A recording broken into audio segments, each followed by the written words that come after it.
주님의 복된 날에 주의 성전에서 우리가 예배하지는 못하지만 어느새 여러분들이 날마다 머물고 계시는 그곳이 거룩한 성전이 되게 하신 줄로 믿습니다.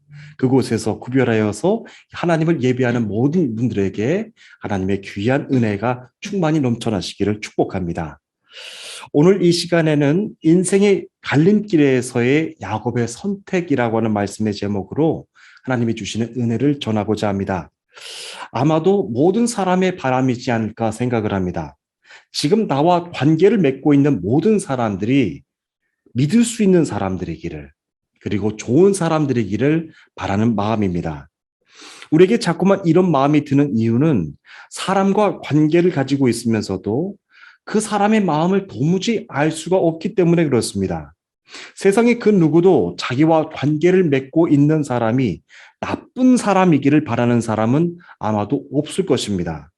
모든 사람들이 다 신실하기를 바랍니다. 자기가 믿을 수 있는 사람을 원한다라고 하는 것이죠.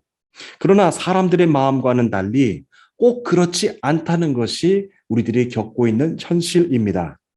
좋은 사람들 중에서도요, 얼마든지 나를 속일 수 있는 사람들이 너무 많습니다. 그러면 우리는 생각할 때 좋은 사람과 믿을 수 있는 사람은 구별해야 됩니다. 좋은 사람이라고 다 믿을 수 있는 것은 아니기 때문에 그렇습니다.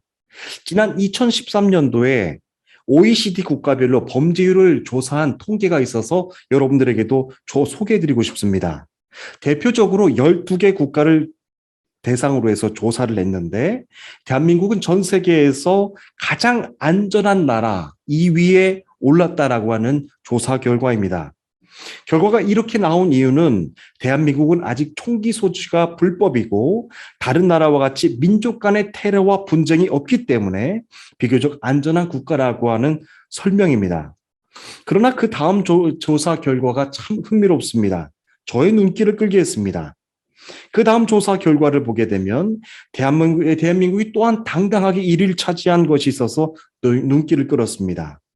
바로 사기 범죄가 전 세계 1위라고 하는 통계가 있습니다. 보이스피싱이라고 하는 이라든지 인터넷 금융 사기를 실례로 들 수 있다고 합니다. 이것은 알고도 속는 국가가 바로 대한민국이라고 하는 설명입니다. 전 세계에서 가장 살기 안전한 국가 대한민국. 그러나 동시에 사기 범죄가 1위인 나라 대한민국을 보면서 제 생각이 복잡해지지 않을 수가 없었습니다. 지금 여러분들은 어떠신가요?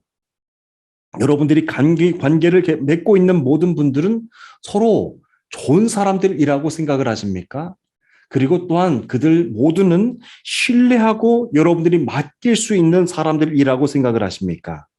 그리고 여러분들이 생각할 때 누군가로부터 속는 것은 모르는 사람들에게 당할 확률이 높다고 생각을 하십니까? 아니면 믿을 만한 사람들일수록 당할 확률이 더 높다고 생각을 하십니까? 쉽게 생각하면 전혀 모르는 사람들에게 사기를 당할 확률이 더 높을 것이라고 생각을 합니다. 하지만 결과는 정반대입니다. 오히려 가까우면 가까울수록 더 믿을 만한 사람이면 사람일수록 그에게 속을 확률이 더 높다는 것입니다. 사기당할 확률이 더 높다는 것입니다. 참 흥미로운 사실은 이것은 세상의 일례만 아니라 성경 속에서도 얼마든지 발견할 수 있습니다. 바로 하나님께서 오늘 우리들에게 주시는 말씀 안에서 야곱이 그러합니다. 야곱은 다른 사람도 아닌 형 에서를 속였습니다. 야곱의 인생이 참 흥미롭습니다. 그는 속이는 사람이기도 했지만 속는 사람이기도 했습니다. 이렇게 남에게 속고 누군가를 속이는 것이 바로 우리들의 현실이고 믿음의 현실 안에서도 그대로 적용이 됩니다. 다 함께 창세기 29장 15절부터 20절까지 있는 말씀을 다 함께 우리 읽어주시면 감사하겠습니다. 다 함께 읽겠습니다. 시작. 라반이 야곱에게 이르되 내가 비록 내 생질이나 어찌 그저 내 일을 하겠느냐. 내 품삯을 어떻게 할지 내게 말하라. 라반에게 두 딸이 있으니 언니 이름은 레아요 아우의 이름은 라헬이라. 레아는 시력이 약하고 라헬은 곱고 아름다우니 야곱이 라헬을 더 사랑함으로 대답하되 내가 외삼촌의 작은 딸 라헬을 위하여 외삼촌에게 7년을 섬기리이다. 라반이 이르되 그를 내게 주는 것이 타인에게 주는 것보다 나으니 나와 함께 있으라. 야곱이 라헬을 위하여 7년 동안 라반을 섬겼으나 그를 사랑하는 까닭에 7년을 며칠같이 여겼더라. 아멘. 야곱은 형 에서를 속인 것 때문에 도망자의 신분으로 외삼촌 라반의 집에서 살게 됩니다. 야곱이 형 에서를 속였기 때문입니다. 야곱이 형이 자기를 죽이러 올지도 모른다는 생각에 하루하루를 너무너무 불안하게 살았을지 모릅니다. 야곱에게 있어서 라반은 외삼촌입니다. 그러나 야곱은 조카의 심정으로 편안하게 외갓댁에서 살지를 못했습니다. 야곱의 마음에는 늘 형 에서를 속였다라고 하는 죄책감, 그 두려움이 항상 있었기 때문입니다. 이것이 바로 죄인들이 갖고 있는 마음입니다. 죄인들이 갖고 살고 있는 마음입니다. 그들은 무엇을 해도 항상 마음이 불안합니다. 죄인이 가지고 있는 이러한 마음은 환경 때문에 불안한 것 아닙니다. 그들의 마음의 죄가 해결되지 않았기 때문입니다. 야곱의 마음에 죄가 해결되지 않는 한 그의 마음에 있는 불안은 지워질 수가 없습니다. 이것은 사람과의 관계뿐만 아니라 사람과 하나님과의 관계도 마찬가지입니다.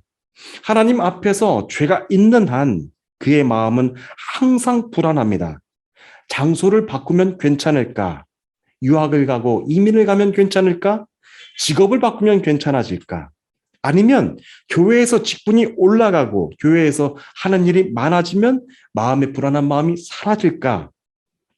우리가 신앙생활을 하면서도 계속해서 이런 질문들을 만들어내는 이유가 무엇일까요? 그 이유는 내 안에 있는 죄에 대해서 하나님께 대면하지 않고 하나님을 대면하는 것을 두려워하기 때문에 그렇습니다. 시편 38편은 다윗이 바세바와 범죄한 것 때문에 하나님께 참회하면서 기록한 시편입니다. 다윗은 자신의 시편을 이렇게 기록했습니다. 여호와여, 주의 노하심으로 나를 책망하지 마시고 주의 진노하심으로 나를 징계하지 마옵소서. 주의 화살이 나를 찌르고 주의 손이 나를 심히 누르시나이다. 주의 진노로 말미암아 내 살에 성한 곳이 없사오며 나의 죄로 말미암아 내 뼈에 평안함이 없나이다. 다윗의 고백을 들으면서 인간의 죄에 대한 하나님의 성품을 우리는 충분히 이해할 수 있습니다. 첫 번째로 여호와는 인간의 죄에 대해서 진노하시는 하나님의 성품입니다. 그리고 책망하시고 분노하십니다. 다윗은 왕이었지 않습니까? 하지만 그럼에도 불구하고 그의 영혼은 평안할 수 없었습니다. 하나님이 계속 다윗의 죄에 대해서 책망하셨고 그를 손으로 누르고 계셨기 때문입니다. 다윗의 고백은 정말로 진실했습니다. 나의 죄로 말미암아 내 뼈에 평안함이 없습니다. 라고 했습니다. 그러므로 우리가 믿음의 길을 걸어가는 데 있어서 하나님이 주시는 은혜가 무엇인지를 우리는 바로 깨달아야 됩니다. 하나님은 내 안에 있는 죄에 대해서 끊임없이 책망하시고 진노하십니다. 그리고 죄의 길에서 구원의 길로 돌아설 수 있도록 회개할 수 있는 그 은혜 축복을 주시고 그분은 오늘도 두 팔 벌려서 내가 다시 돌아오기를 기다리고 계십니다. 그것이 바로 하나님의 은혜입니다. 하나님은 당신의 자녀들 중에서도 그 누구라도 죄의 길에서 머물고 있는 것을 원치 않으십니다. 절대로 원치 않으십니다. 이런 야곱을 한번 생각해 보기를 원합니다. 그의 영혼은 굉장히 힘들고 어려웠을 것입니다. 그리고 끊임없이 도망치고 싶었을 것입니다. 하지만 그렇게 하면 할수록 야곱의 영혼은 더 힘들어져만 갔습니다. 야곱이 그렇게 영적으로 힘들었을 때 그의 삶에 가장 먼저 개입했던 사람이 있었습니다. 바로 야곱의 외삼촌 라반이었죠. 라반은 조카 야곱에게 다음과 같은 제안을 합니다. 너는 내 친척이긴 하지만 그렇다고 해서 품삯도 받지 않고 너에게 일을 시킬 수는 없다. 그러니 내가 너에게 무엇을 해주면 좋을지 내게 말하라 라고 했습니다. 라반의 제안은 처음부터 참 선한 것처럼 다가옵니다. 그가 가족으로서 힘들어하는 야곱을 위해서 선한 방법을 위해서 찾아본 것입니다. 그러나 지금 라반의 제안을 우리는 야곱의 입장에서 생각해 보아야 될 필요가 있습니다. 라반의 제안은 참 선한 것이었습니다. 야곱 앞에서 라반도 참 선한 사람이었습니다. 하지만 야곱의 입장에서 생각을 해보면 앞으로 그의 결정으로 인하여서 그의 20년의 시간이 정해지게 되는 인생의 분기점이 된다는데 우리는 주목해야 됩니다. 지금 야곱 자신의 결정으로 인해서 20년의 시간을 오직 라헬, 그 여인 하나만을 위해서 지내는 것으로 시간을 보내게 된다는데 우리는 주목해야 됩니다. 이처럼 믿음의 사람들은요, 오늘의 선택에 따라서 우리의 미래가 정해지고 우리의 결정에 따라서 우리들의 미래는 회개의 길로 나갈 수 있을지 아니면 죄의 길로 머물러 서 있을 수 있을지 우리의 선택이 중요하다는 것을 바라봐야 됩니다. 야곱이 외삼촌 집에 찾아갔던 이유가 무엇이었나요? 그 이유는 라헬과 결혼하기 위해서 찾아간 것 아니었습니다. 형 에서에게 죄를 지었기 때문에 야곱이 외삼촌의 집에 도망자의 신분으로 도망간 것이죠. 하나님은 그때 야곱이 얼마나 힘들었을지 너무나도 잘 알고 있으셨습니다. 야곱이 형 에서를 피해서 외삼촌 집에 오는 길이 얼마나 힘들었는지 성경은 그가 오는 길에 길거리에서 잠을 잤다라고 기록하고 있습니다. 하나님은 자신의 죄 때문에 그렇게 힘들고 두려워했던 야곱을 붙잡아주고 싶으셨습니다. 그래서 하나님은 야곱의 꿈속에까지 나타나서 이렇게 말씀하셨죠. 내가 너와 함께 있을 것이다. 그리고 네가 어디로 가든지 너를 지켜줄 것이다. 너를 이끌어 이 땅으로 돌아오게 할 것이다. 내가 내게 허락한 것을 다 이루기까지 너를 떠나지 아니할 것이다. 라고 말씀하셨습니다. 하나님께서 하신 이 말씀은 내가 죄의 길에서 머물러 있는 것을 나는 바라볼 수가 없어. 그러니 죄의 길에서 돌이켜 회개하여 내게로 돌아올 때까지 나는 놓지 않을 것이다. 라고 하는 하나님의 말씀입니다. 하나님께서 야곱을 떠나지 아니하실 것이라고 말씀하셨던 이유가 있으셨습니다. 그것은 인간의 죄에 대해서 해결해 주실 수 있는 분은 오직 하나님 한 분밖에는 계시지 않기 때문에 그렇습니다. 그래서 그가 죄의 길에서 돌이켜 회개했을 때 야곱의 죄를 용서해주고 야곱의 마음을 평안을 줄 수 있는 분은 하나님밖에는 계시지 않습니다. 절대로 사람은 사람의 죄를 용서해 줄 수 없습니다. 그래서 하나님은 당신이 야곱에게 허락한 것을 다 이루시기까지 절대로 그를 떠나시지 않습니다. 오직 당신만이 야곱의 죄를 용서해 주실 수 있기 때문에 그렇습니다. 이처럼 사람들은 누구나가 자신의 인생에서 중요한 인생의 분기점을 만나게 됩니다. 만약에 세상 사람들에게 그러한 갈림길에 서게 된다면 그들은 생각하기를 이렇게 생각합니다. 하나는 성공하는 길이고 또 하나는 실패하는 길이라고 생각을 합니다. 사람들에게는 하나님이 그들의 가슴 속에 계시지 않기 때문에 그렇습니다. 하나님 없이 살아가는 사람들은 오직 두 가지 길밖에 없습니다. 세상에서는 성공하는 길 아니면 실패하는 길입니다. 그래서 세상 사람들은 늘 고민하는 것이 실패하는 길로 가지 않도록 늘 그들은 몸부림치고 그리고 오늘도 애써 일한다라고 하는 것입니다.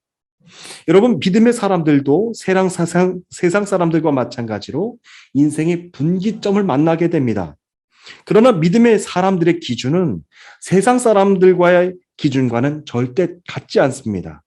하나님의 자녀들에게 있어서 인생의 분기점이 되는 것은 죄의 길을 선택하는 것과 아니면 죄의 길에서 돌아서 회개하고 하나님께로 돌아오는 길, 이 두 가지 선택의 길로 들어서게 됩니다. 이 두 가지 길 중에 선택하느냐에 따라서 믿음의 사람들의 인생은 달라지게 됩니다. 여러분, 어떻게 하는 것이 더 쉬울까요? 성공하고 아니면 실패하는 길을 선택하고 생각하는 것이 더 쉬울까요? 아니면 죄의 길에서 섰을 때 다시 하나님께로 돌아서는 것이 더 쉬울까요? 세상 사람들은 내 안에 죄가 해결되지 않기 때문에 하나님께로 돌아설 수 없다라고 믿고 그리고 형통하는 길을 찾기 쉽습니다. 그러나 믿음의 사람들은 절대로 그럴 수 없습니다. 내 마음 가운데서 죄를 짓누르고 계시는 그리고 죄를 책망하고 계시는 하나님이 나와 늘 동행해 주고 계시기 때문에 그렇습니다. 이 두 개의 길 중에서 죄의 길이 아닌 것을 선택하면 됩니다. 참 쉽습니다. 그리고 죄의 길에서 하나님께로 다시 돌아가는 길을 선택하면 됩니다. 그러나 많은 믿음의 사람들이 갈림길에서 고민한다는데 우리는 주목해야 됩니다. 그래서 믿음의 길을 걸어가는 사람들 중에서도 오직 하나님만 의지하지 않고 야곱처럼 형통한 길, 그리고 성공하는 길을 선택하여 나가는 믿음의 사람들이 의외로 참 많습니다. 저는 지금 이 시간 우리 모두가 다 함께 기억하기를 원하는 것이 있습니다. 하나님은 야곱에게 말씀하셨던 것 같이 우리 모든 믿음의 자녀들에게도 똑같이 말씀하고 계신다는 것입니다. 나는 내게 허락한 것을 다 이루기까지 나는 너를 떠나지 아니할 것이다. 나는 너를 떠나지 아니할 것이다. 라고 하는 것이죠. 이 말은요, 믿음의 자녀들이 죄의 길에서 머물러 있는 것을 하나님은 한치라도 그냥 지켜보시지 않는다라고 하는 말씀입니다. 그리고 죄의 길에서 돌이켜 회복하여 믿음의 자녀의 길로, 구원의 길로 돌아설 때까지 하나님은 그를 놓지 아니하신다라고 하는 말씀입니다. 오늘 만약 여러분들이 인생의 중요한 갈림길에 서서 하나를 선택해야만 된다면 여러분들은 어떤 길을 선택하시겠습니까? 성공하고 형통한 길을 선택하시겠습니까? 아니면 나의 죄를 용서해 주시기 위해서 나에게 허락한 것을 다 이루시기까지 나를 떠나시지 않겠다고 하신 하나님을 만나는 길을 선택하시겠습니까? 그 길을 선택하는 것이 참 쉬운 것 같지만 오늘도 나는 그 길 가운데 결단하는 것을 미루고 있다는 데 우리는 주목해야 됩니다. 무엇 때문에 그럴까요? 내 안에도 역시 죄의 그 그림자가 늘 나를 억누르고 있기 때문에 그렇습니다. 그리고 또한 동시에 하나님은 그의 죄의 길에서 나를 벗어나기를 바라시며 기다리고 계시기 때문에 그렇습니다.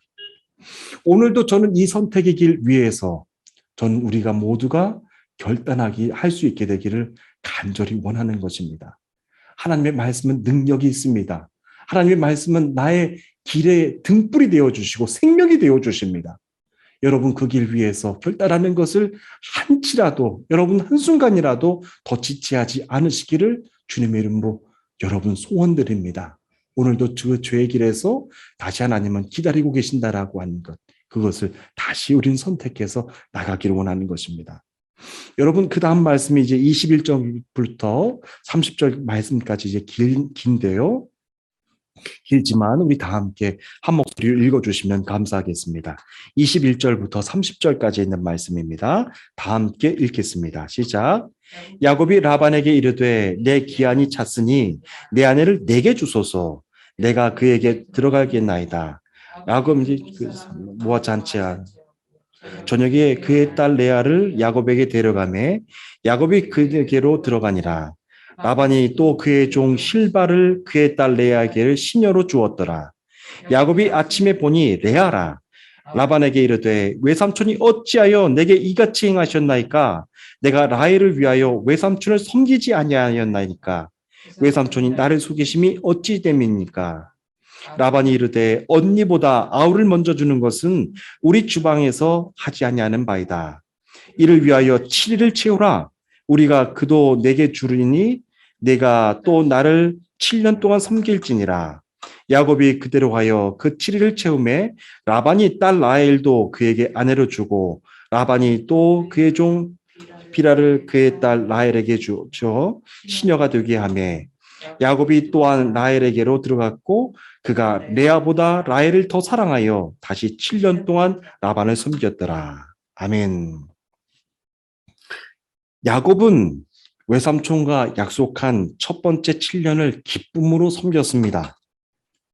야곱이 그 시간이 얼마나 기다렸는지 자기가 먼저 외삼촌에게 말했습니다.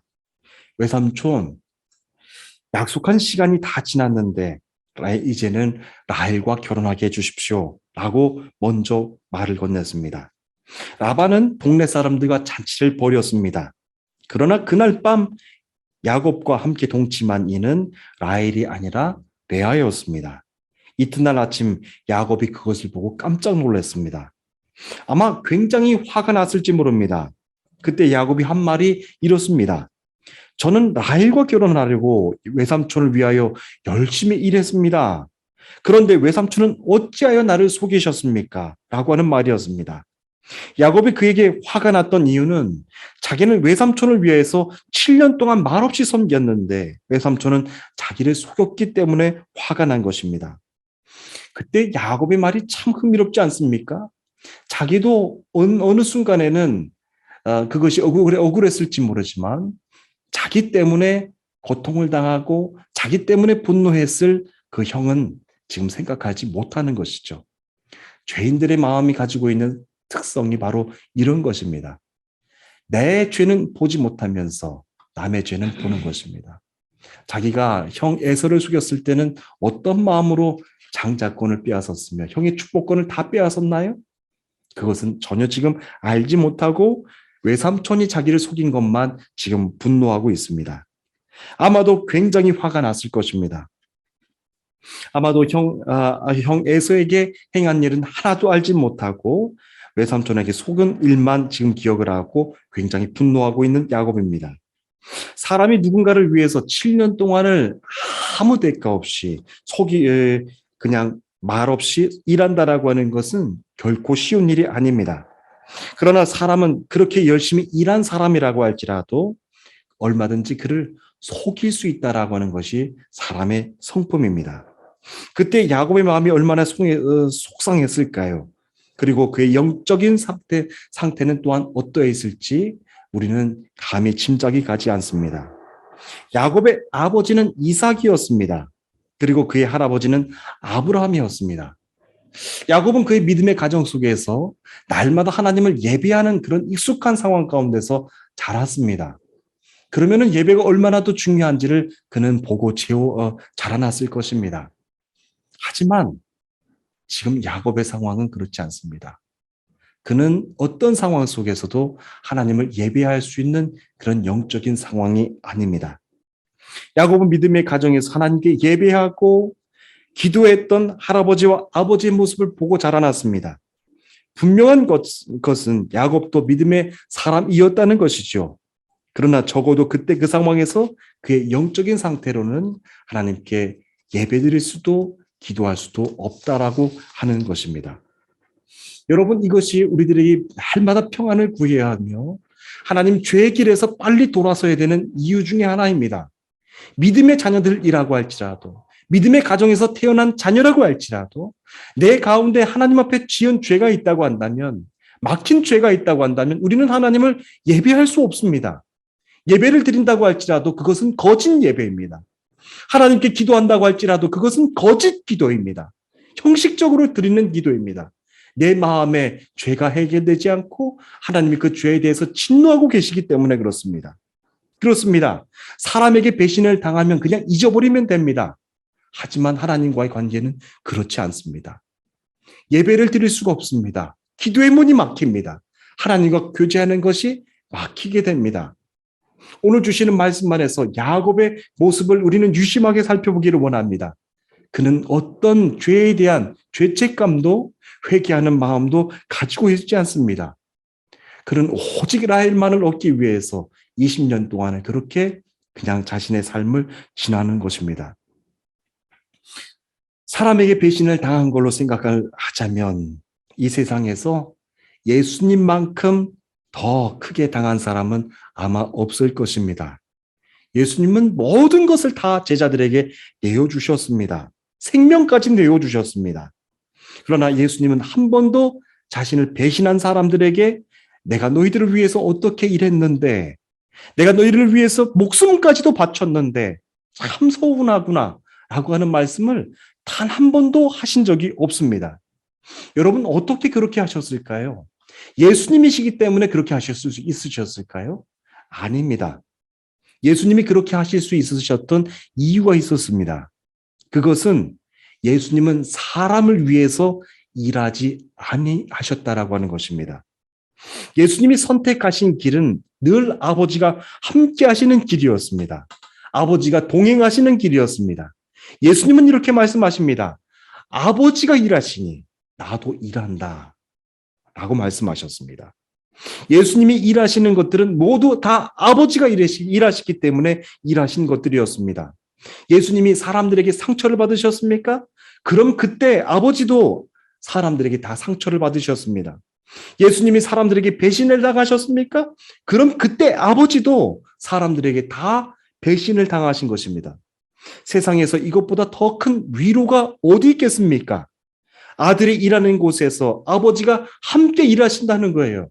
아버지가 상처받았을 때 아버지 마음도 함께 상처받으신다라고 하는 것입니다. 오늘도 이 은혜를 가지고 우리는 함께 나가기를 원합니다.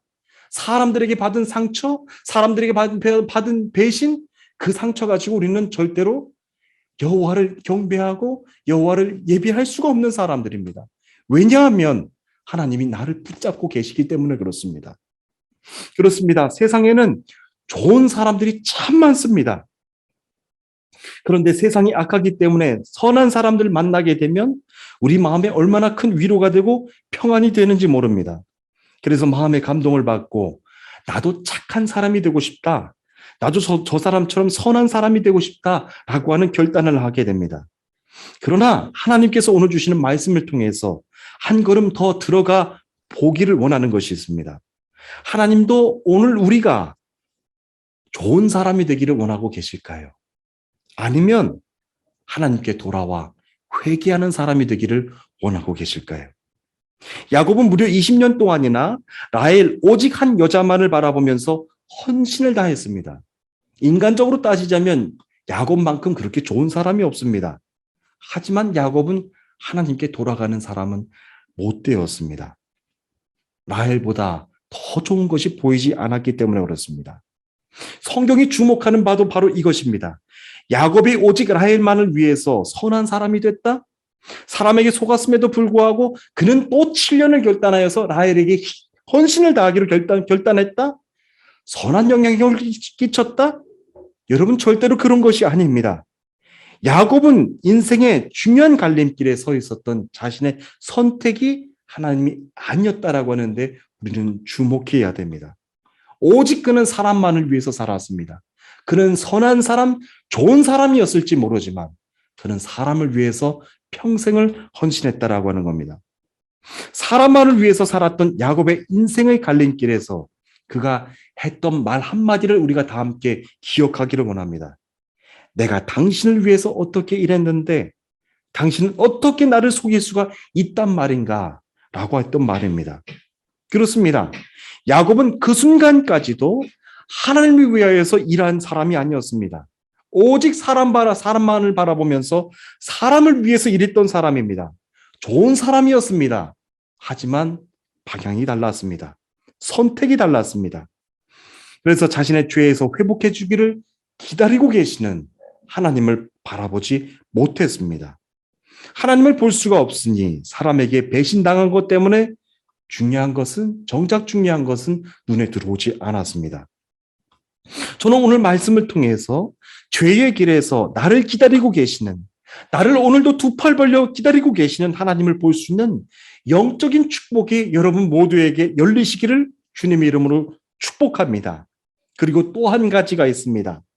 하나님의 자녀라고 하면 평생을 좋은 사람이 되기 위해서 힘쓰는 사람이 아닙니다. 하나님의 자녀라고 하면 죄의 길에서 돌아서서 회개의 길로 돌아서서 선택하여 나가는 사람을 가리켜서 하나님의 자녀라고 말하는 것입니다.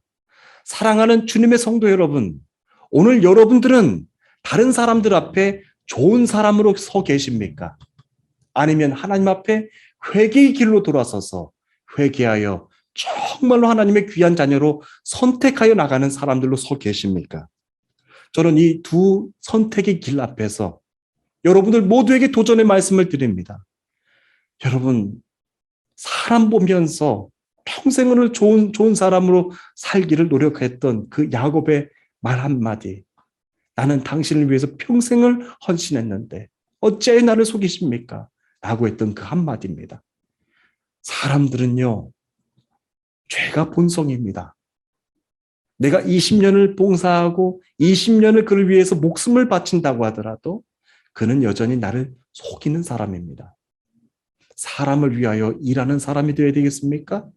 아니면 나를 위하여서 구원의 길로 인도하여 주시는 십자가에 못 박히기까지 아들을 내어주신 그 하나님의 길, 그 구원의 길을 선택하여 나가는 사람이 되어야 되겠습니까?